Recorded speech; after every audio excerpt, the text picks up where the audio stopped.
ನಮಸ್ತೆ ವೀಕ್ಷಕರೇ, ಹೇಗಿದ್ದೀರಾ?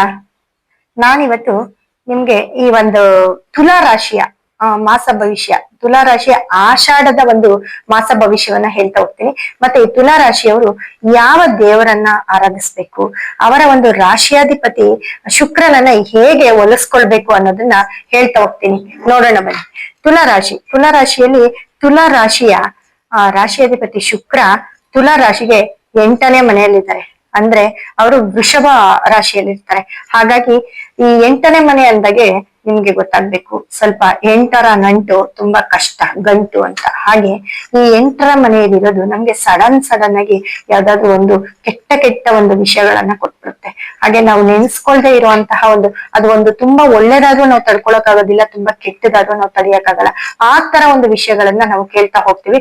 ಅದರ ಜೊತೆಗೆ 6ನೇ ಮನೆ ಶನಿಯ ಒಂದು ದೃಷ್ಟಿ ಶುಕ್ರನ ಮೇಲೆ ಬೀಳೋದ್ರಿಂದ, 8ನೇ ಮನೆಗೆ ಬೀಳೋದ್ರಿಂದ ಅದು ಕೂಡ ನಮ್ಗೆ ತುಂಬಾ ತಡ್ಕೊಳಕ್ ಆಗದೆ ಇರುವಂತ ಒಂದು ಯಾವ್ದಾದ್ರು ಕೆಟ್ಟ ಸುದ್ದಿ ಆಗಿರ್ಬೋದು, ಅಗಾಧವಾದ ಒಂದು ನ್ಯೂಸ್ ಆಗಿರ್ಬೋದು, ಸಡನ್ ಆಗಿ ಎಕ್ಸ್ಪೆಕ್ಟೇಷನ್ ಇಲ್ದಿರುವಂತಹ ಒಂದು ವಿಚಾರಗಳನ್ನ ಹೇಳ್ತಾ ಹೋಗ್ತೀವಿ.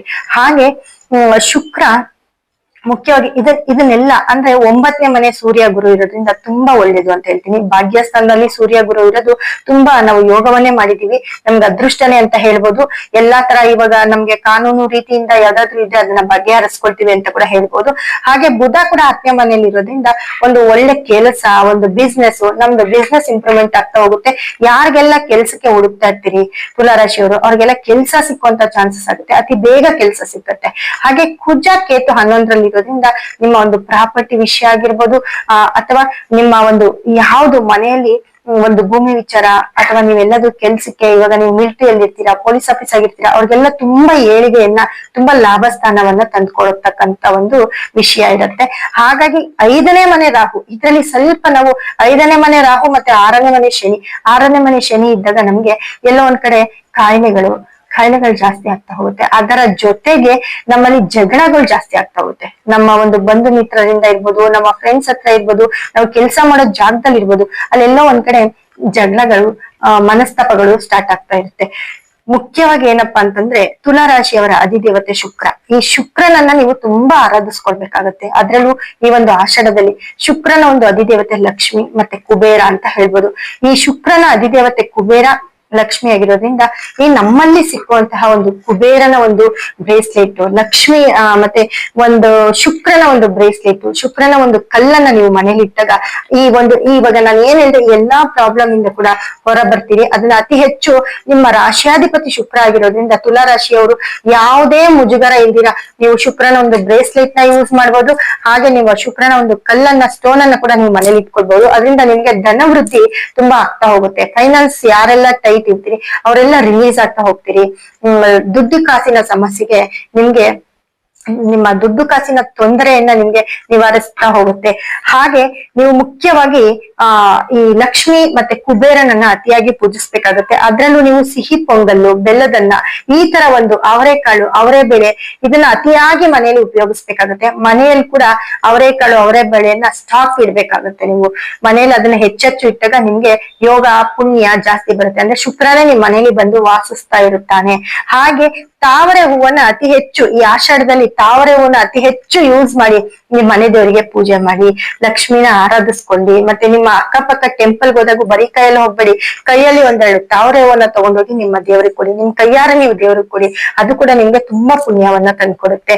ಹಾಗೆ ಅತಿ ಹೆಚ್ಚು ಹತ್ತಿ ಹಣ್ಣನ್ನ ತಿನ್ನಿ. ಎಲ್ಲಾದ್ರೂ ನೋಡಿದಾಗ ಇವಾಗ ಎಲ್ಲಾ ಫ್ರೂಟ್ಸ್ಗಳು ಕೂಡ ಫ್ರೂಟ್ ಸ್ಟಾಲ್ ಅಲ್ಲಿ ಸಿಗುತ್ತೆ. 1-2 ಹತ್ತಿ ಹಣ್ಣನ್ನ ತಿನ್ನಿ, ಅದು ನಿಮ್ಗೆ ತುಂಬಾ ಪಾಸಿಟಿವ್ ಕೊಡ್ತಾ ಹೋಗುತ್ತೆ, ಯೋಗವನ್ನ ಜಾಸ್ತಿ ಮಾಡ್ತಾ ಹೋಗುತ್ತೆ. ಹಾಗೆ ಇದೆಲ್ಲ ನೀವು ನಿಮ್ಮ ಶುಕ್ರ ಗ್ರಹದ ಒಂದು ಆಕ್ಟಿವೇಶನ್, ಅಂದ್ರೆ ನಿಮ್ಮ ರಾಶಿಯ ಒಂದು ಗ್ರಹವನ್ನ ನಿಮ್ಮಲ್ಲಿ ನೀವು ತುಂಬಿಕೊಳ್ತಾ ಹೋಗ್ತೀರಿ, ಅದರ ಒಂದು ಅಂಶವನ್ನ ನೀವು ಪಡ್ಕೊಳ್ತಾ ಹೋಗ್ತೀರಿ ಅಂತ ಹೇಳ್ಬೋದು. ಹಾಗೆ ತುಂಬಾ ಬಿಳಿ ಬಟ್ಟೆಯನ್ನ ಯೂಸ್ ಮಾಡಿ, ಶುಭ್ರವಾದ ಬಟ್ಟೆಯನ್ನ ಯೂಸ್ ಮಾಡಿ, ಶುಕ್ರವಾರನ ಅತಿ ಹೆಚ್ಚು ಆರಾಧಿಸಿ, ಶುಕ್ರವಾರದ ದಿನ ಬೇಗ ಎದ್ದು ಪೂಜೆ ಮಾಡಿ, ಶುಕ್ರವಾರದ ದಿನ ಮಿಸ್ ಮಾಡ್ದಿರ ಯಾವ್ದಾದೊಂದು ಟೆಂಪಲ್, ಅಮ್ಮನವರ ಟೆಂಪಲ್ಗೆ ಹೋಗಿ ಅಂತ ಹೇಳ್ತೀನಿ. ಅದು ಈ ಆಷಾಢದಲ್ಲಿ ಖಂಡಿತವಾಗ್ಲೂ ಯಾವ್ದಾದ್ರು ಒಂದು ಶುಕ್ರವಾರ ವಿಸಿಟ್ ಮಾಡಿ.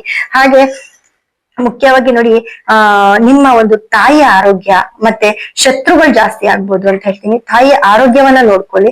ಮತ್ತೆ ಹತ್ರಲ್ಲಿ ಬಿಸ್ನೆಸ್ ತುಂಬಾ ಇಂಪ್ರೂವ್ಮೆಂಟ್ ಆಗುತ್ತೆ ಅಂತ ಹೇಳ್ತೀನಿ. ಈ ಎಲ್ಲದಕ್ಕೂ ನಮ್ಮ ಒಂದು ಸ್ಟೋನು ಏನಿದೆ, ನಮ್ಮ ಶುಕ್ರ ಗ್ರಹದ ಸ್ಟೋನು, ನಮ್ಮ ಶುಕ್ರ ಗ್ರಹದ ಬ್ರೇಸ್ಲೆಟ್, ಕುಬೇರನ ಒಂದು ಬ್ರೇಸ್ಲೆಟ್, ಅದನ್ನೆಲ್ಲ ನೀವು ಯೂಸ್ ಮಾಡಿದ್ದೆ ಆಗಿದ್ದಲ್ಲಿ ಈ ಎಲ್ಲಾ ಯೋಗಗಳನ್ನ ಕೂಡ ಪಡಿತೀರಿ. ಅದರ ಜೊತೆಗೆ ಈ ನಾವೇನ್ ಹೇಳ್ತೀವಲ್ಲ, ಈ ಪೂಜೆಯನ್ನ ಕೂಡ ಮಾಡ್ಕೊಂತಾ ಬನ್ನಿ. ತಾವರೆ ಹೂವನ್ನ ನೀವು ಮನೇಲಿ ತಂದಿಟ್ರು ಕೂಡ ಸಾಕು. ಮನೇಲಿ ತಂದಿಟ್ಟು ಆಮೇಲೆ ನೀವು ದೇವಸ್ಥಾನಕ್ಕೆ ಕೊಡಿ.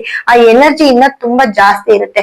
ಇವತ್ ರಾತ್ರಿನೇ ತಗೊಂಡೋಗಿ ಮನೇಲಿ ಇಡಿ, ನಾಳೆ ಬೆಳಗ್ಗೆ ಅದನ್ನ ದೇವಸ್ಥಾನಕ್ಕೆ ಕೊಡಿ. ಆ ನಿಮ್ಮ ಮನೆಯಿಂದ ನಿಮ್ಮ ದೇವಸ್ಥಾನಕ್ಕೆ ನಿಮ್ ಕೈಯಾರ ಹೋದಾಗ ಅದು ಪಾಸಿಟಿವ್ ಜಾಸ್ತಿ ಆಗ್ತಾ ಹೋಗುತ್ತೆ. ಹಾಗಾಗಿ ಅತಿ ಹೆಚ್ಚು ತಾವರೆ ಹೂವನ್ನ ಯೂಸ್ ಮಾಡಿ ಅಂತ ಹೇಳ್ತೀನಿ. ಸಾಕಷ್ಟು ವಿಡಿಯೋಗಳನ್ನ ನಾನ್ ನಿಮ್ಗೆ ಮುಂದಿನ ಒಂದು ವಿಡಿಯೋದಲ್ಲಿ ತಿಳಿಸ್ಕೊಡ್ತೀನಿ. ಸಾಕಷ್ಟು ಮಾಹಿತಿಯನ್ನ ಕೂಡ ಕೊಡ್ತಾ ಹೋಗಿದ್ದೀನಿ. ಹಾಗೆ ನನ್ನ ಈ ಒಂದು ಚಾನೆಲ್ ನ ಅತಿ ಹೆಚ್ಚು ಜನ ಪ್ರೋತ್ಸಾಹಿಸ್ತಾ ಇದ್ದೀರಾ, ನೋಡ್ತಾ ಇದ್ದೀರಾ. ನಿಮ್ಮ ಬೆಂಬಲಕ್ಕೆ ಕೂಡ ನಾನು ಚಿರಋಣಿಯಾಗಿರ್ತೀನಿ. ಹಾಗೆ ಇನ್ನ ಮುಂದಿನ ಒಂದು ವಿಡಿಯೋಗಳನ್ನ, ಅತಿ ಹೆಚ್ಚು ವಿಡಿಯೋಗಳನ್ನ ನೀವು ನೋಡ್ತಾ ಹೋಗ್ತೀರಿ ಅಂತ ಹೇಳ್ತಾ ಈ ನನ್ನ ಮಾತನ್ನ ಮುಗಿಸ್ತಾ ಇದ್ದೀನಿ. ಧನ್ಯವಾದ ವೀಕ್ಷಕರೇ.